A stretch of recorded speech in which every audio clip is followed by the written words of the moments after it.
Iran is behind both Jabhat al-Nusrah and the Hizb ut-Dajjal, and these two groups in Syria are there to take over no matter which side wins. They are there to take over Syria for the Illuminati, for the Zionist Illuminati, for Iran and Israel, regardless of who wins this conflict.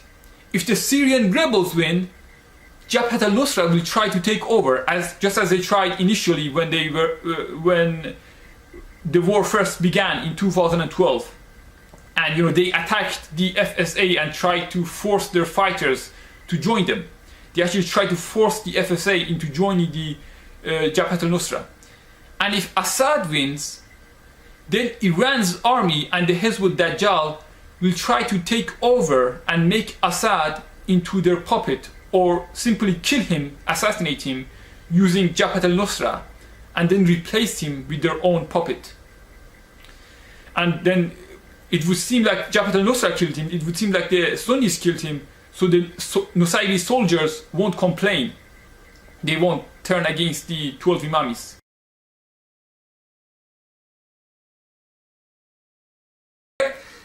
Let me tell you that although Bashar Assad is an ally of America, he is not their puppet, he is their ally, he is secretly their ally.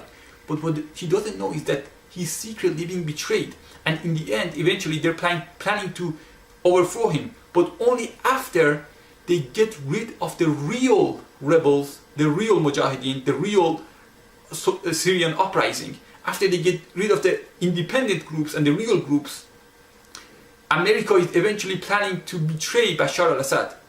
And so Assad is trying to deceive us, but he himself is being deceived by America and Israel. In the end, they plan to replace him with the fake FSA or the Nusrah Front, which are controlled by the Zionists.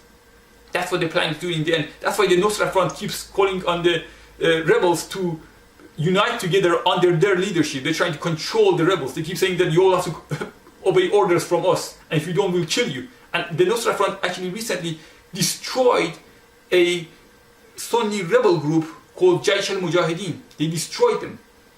They're attacking the Sunnis for refusing to be controlled by them. And so when America and Bashar Assad together destroy the real Mujahideen, then all that will be left will be the fake groups like the Nusrah Front, which America will then help to destroy the government of Bashar Assad. That's the plan of the CIA. So Assad is fighting against the Nusrah Front.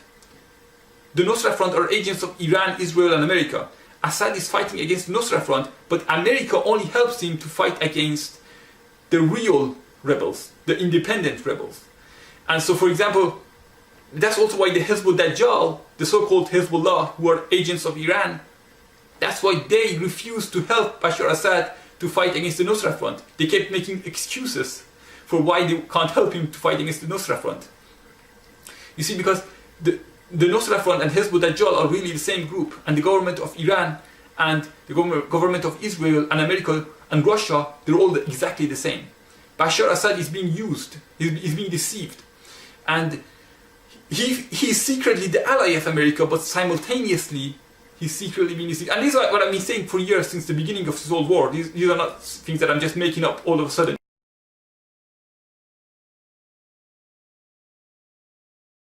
And the US is warning against using chemical weapons. The rebels insist they've already been hit by them. The latest violence escalated after HTS emerged as the dominant rebel group. The regime insists they're terrorists, and HTS warns there'll be a massacre in Idlib.